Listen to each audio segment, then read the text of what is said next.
मैं मानता हूं हमारे लिए अत्यंत शुभयोग है, क्योंकि बाहर तो वातावरण दूसरा है। चुनाव संपन्न हुए, उसके परिणाम भी आए, कल सरकार भी बन गई, ये सब हो गया, लेकिन उसकी चर्चा अभी तक चलती है। जो हुआ वो क्यों हुआ, कैसे हुआ, क्या हुआ,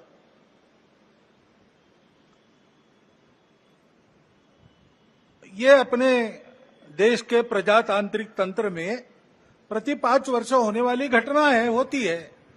उसके अपने नियम है, डायनेमिक्स है, उसके अनुसार होता है। अपने देश के संचालन के लिए कुछ निर्धारण करने वाला वो प्रसंग है, महत्वपूर्ण है। लेकिन हम चर्विचर्वण करते रहे, इतना महत्वपूर्ण क्यों है? समाज ने अपना मत दे दिया, उसके अनुसार सब होगा। क्यों, कैसे, इसमें संघ के हम लोग नहीं पढ़ते। हम अपना कर्तव्य करते रहते, लोकमत परिष्कार का प्रतिवर्ष करते हैं, प्रति चुनाव में करते हैं, इस बार भी किया है। क्योंकि इन बातों में उलझे रहेंगे तो काम रह जाएंगे। और चुनाव प्रचार की या चुनाव में जो होता है उसकी बात ऐसी है, वास्तव में तो प्रजातंत्र की अनिवार्य आवश्यक प्रक्रिया है और उसमें 2 पक्ष रहते हैं, इसलिए स्पर्धा रहती है।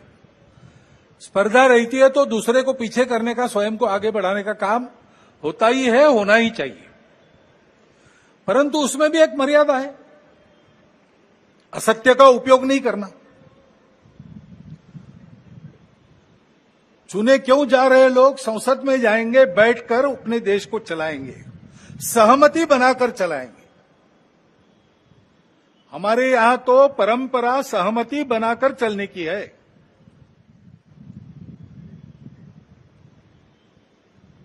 समानो मंत्र समिति समानी समानम मनस सह चित्तमेशाम।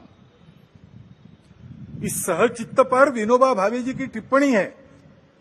वो कहते हैं कि ऋग्वेदकारों को मानवीय मन का कितना ज्ञान था, ये समझ में आता है। सब जगह उन्होंने कहा है, समानो मंत्र समिति समानी समानम मना, लेकिन चित्त के बारे में सम नहीं कहा, क्योंकि प्रत्येक व्यक्ति का चित्त मानस अलग अलग होता ही है और इसलिए 100% मतों का मिलान होना संभव नहीं है।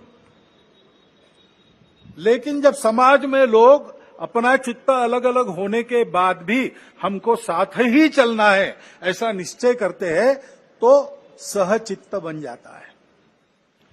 वास्तव में संसद क्यों है और उसमें 2 पक्ष क्यों है? इसलिए है कि दोनों पहलू उजागर हो। किसी भी सिक्के के 2 पहलू रहते हैं, ऐसे किसी भी प्रश्न के 2 पहलू रहते हैं।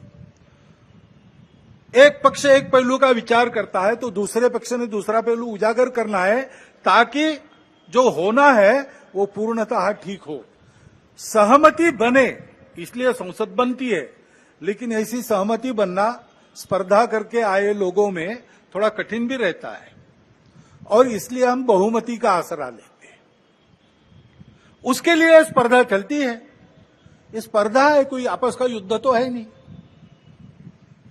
जिस प्रकार ये बातें हुई, जिस प्रकार एक दूसरे को लताड़ना हुआ, जिस प्रकार प्रचार के दौरान हमारे करने से समाज में मनमुटाव बढ़ेगा, 2 गठ बटेंगे, आपस में शंका संशय उत्पन्न होगा, इसका भी ख्याल नहीं रखा गया और विनाकारण संघ जैसे संगठनों को भी उसमें खींचा गया। टेक्नोलॉजी का सहारा करके असत्य बातें परोसी गई, लेकिन आधुनिक विद्या टेक्नोलॉजी का उपयोग असत्य परोसने के लिए किया गया। ऐसे से देश कैसे चलेगा भाई? आखिर सबको देश ही चलाना है ना। 2 पक्ष है, विरोधी पक्ष कहते हैं, मैं प्रतिपक्ष कहता हूं। वो विरोधी नहीं है, उसको विरोधी मानना भी नहीं चाहिए। वो प्रतिपक्ष है, वो एक पहलू उजागर कर रहा है, उसका भी विचार होना चाहिए। ऐसा जब चलना है तो चुनाव लड़ने में भी एक मर्यादा होती है। उस मर्यादा का पालन नहीं हुआ, क्योंकि उसका पालन होना इसलिए आवश्यक है कि हमारे देश के सामने चुनौतियां समाप्त नहीं हुई। अब सरकार बन गई, वही सरकार फिर से आ गई एनडीए की। अब ये ठीक है, पिछले 10 वर्षों में बहुत कुछ अच्छा हुआ है। आर्थिक हमारी स्थिति, आधुनिक दुनिया जिन मानकों को मानती है, जिसके आधार पर आर्थिक स्थिति का मापन करती है, उनको लगाए तो हमारी आर्थिक स्थिति बहुत अच्छी हो रही। सामरिक स्थिति हमारी निश्चित रूप से पहले से अधिक अच्छी है। दुनिया भर में हमारे देश की प्रतिष्ठा बढ़ी है। कला क्षेत्र में, क्रीड़ा क्षेत्र में, ज्ञान विज्ञान के क्षेत्र में, संस्कृति के क्षेत्र में हम सब लोग विश्व के सामने आगे बढ़ रहे हैं। हमको धीरे धीरे मानना विश्व के प्रगत देशों ने भी शुरू किया है। लेकिन इसका मतलब ये नहीं है कि हम चुनौतियों से मुक्त हुए। अभी उन बातों से मुक्त होकर जो चुनाव के आवेश में अतिरेक हो गया, उससे मुक्त होकर हमको आने वाली बातों का विचार करना है, समस्याओं से राहत लेनी है। आपको यह खबर कैसी लगी हमें कमेंट्स में जरूर बताएं।